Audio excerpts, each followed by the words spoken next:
Complete entertainer అన్నారు, వంశీ గారు అంతా కూడా చెప్పారు. పంచులు ఉంటాయి, కంప్లీట్ హ్యూమర్గా ఉంటుంది. ఓకే, ఒక డైరెక్టర్ బ్యాక్గ్రౌండ్ తీసుకున్నారు, ఆయన కష్ట నష్టాలు ఇండస్ట్రీలో వచ్చే వాళ్ళందరినీ చూస్తున్నాము. అవును. అలాంటివి ఏమన్నా చూపిస్తున్నారా? ఒకప్పుడు మనకు శివరంజని, అద్దాల మేడలో ఆర్టిస్టులే. లేదండి, లేదు. నేను ఎప్పుడో అనుకున్న లైన్ అంటే ఒక ఇట్లాంటి దాంట్లో క్రేజీ సెటప్ చేద్దామని అనుకున్న లైను, బట్ అది అనుకోకుండా కలిసింది. కానీ అట్లాంటిది ఏం లేదండి. ఆయన ఈ సినిమాలో నాగవంశి గారు మెరుస్తారని ఒక టాక్ ఉంది. నాగవంశి గారు క్యామియోనా? సస్పెన్స్, అది చూడాలి మీరే. అశోక్ గారు, అమ్మాయిని చూడడానికి ఖచ్చితంగా అందరు థియేటర్ రావాలి ఒకసారి. అది కూడా స్పెసిఫిక్గా గుర్తుపెట్టుకో, మళ్ళీ రేపు అడగండి, రేపు సక్సెస్ మీట్లో ఎప్పుడన్నా.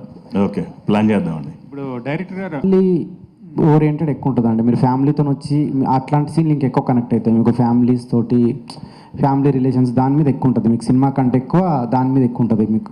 హీరో క్యారెక్టరైజేషన్ ఒక రకంగా వెళ్తుంది, అలా ఎందుకు వెళ్తుంది అనేది లాస్ట్ 10 minutes లో మంచి జస్టిఫికేషన్ ఇస్తాడు మదర్ ఎమోషన్తో. అవన్నీ కూడా బాగుపడి, అది మీరు అన్నట్టు సినిమా ఇండస్ట్రీ ఊనే వాడాం మొత్తం మెటాఫిల్మ్. ఎందుకంటే ఒక డైరెక్టర్కి, ఒక ప్రొడ్యూసర్ కూతురికి ఆమెను ఇద్దరు ప్రేమలో పడితే ఎలా ఉంటుంది అన్న దానికి ఈ ఫిల్మ్ బ్యాక్ డ్రాప్ వాడాం. కానీ అసలు ఫిల్మ్ ఇండస్ట్రీలో కష్టాలు ఇలాంటి ఏం చెప్పడం ఏం లేదండి. మన మీద మనం సెటర్ వేసుకుంటామే తప్పితే అలా ఖచ్చితంగా నవ్వటానికే రండి, ఫ్యామిలీ తీసుకుని రండి. ఎందుకంటే ఒక్క చోట కూడా మీకు ఎక్కడ చిన్న వల్గర్ డైలాగ్ అని ఏమీ ఉండవు, అసలు ఏమీ చిన్న డబుల్ మీనింగ్ సెన్స్లో కూడా ఏమి ఉండవు. అంత ప్రాపర్ ఫ్యామిలీ ఎంటర్టైనరు.